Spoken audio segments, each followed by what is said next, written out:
Hi, it's Dwyer, gamblersadvisory.com, dwyersportsbetting.com, on Roku, Dwyer Boxing, and Sports News. Remember, the opinion you should follow should be your own.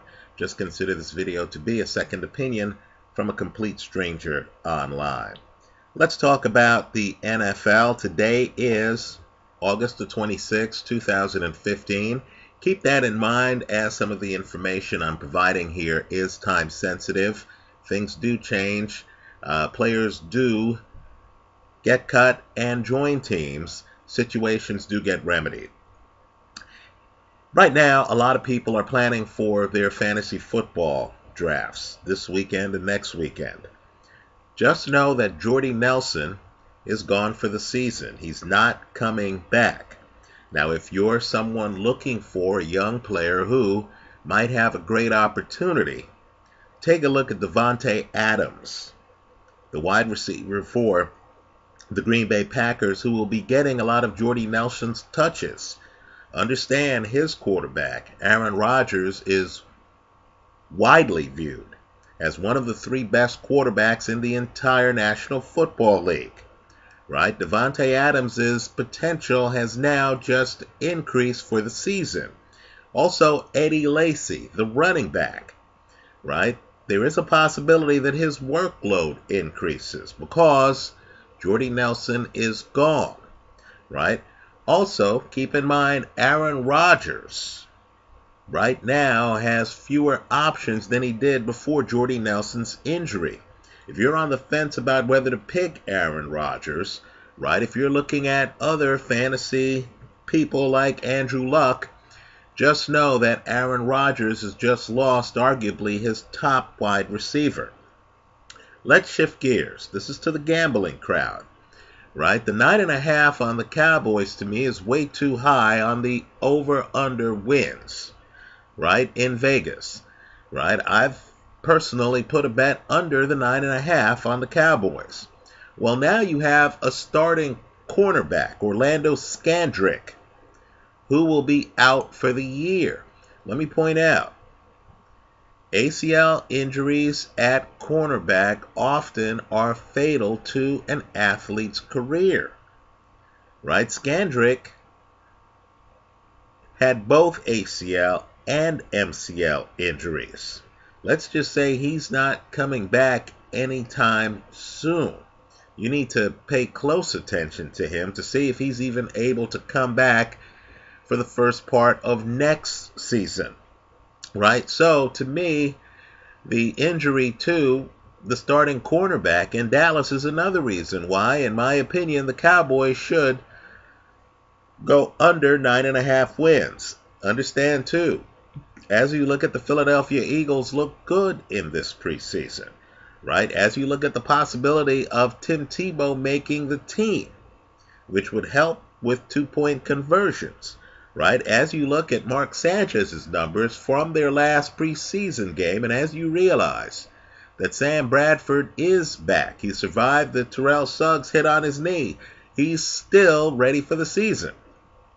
And as you look at the Giants, and you're hearing reports that Jason Pierre-Paul is actually going to be able to play this year, right? And as you're looking at the fact that,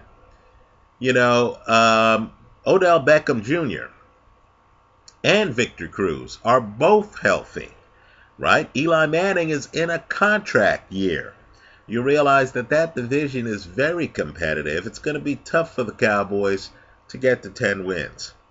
Let's talk about the San Francisco 49ers, who missed the playoffs last year, right? Everyone was focused on quarterback battles in places like Cleveland, Houston. Nobody considers what's happening in San Francisco to be a quarterback battle. Folks, let me tell you, if they were paying closer attention, they would realize that Colin Kaepernick's contract is really unguaranteed, right? It's only guaranteed for injury. The team could move away from him if they get a better alternative, right? Think about it. Blaine Gabbert now has outplayed Kaepernick in both preseason games, right? Think about that. In a salary cap league, the tie goes to the player who's paid less, right? Blaine Gabbert is paid a lot less than Colin Kaepernick. Are you sure that Colin Kaepernick is going to be the starting quarterback for the San Francisco 49ers in November and December?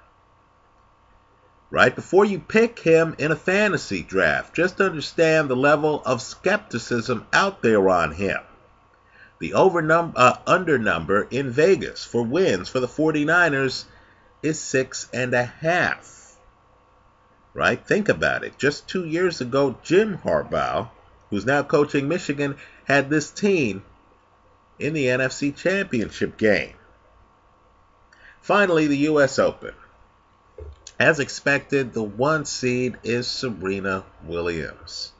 Right? I believe you need money on her on a futures to win the U.S. Open. She's going for the calendar year Grand Slam.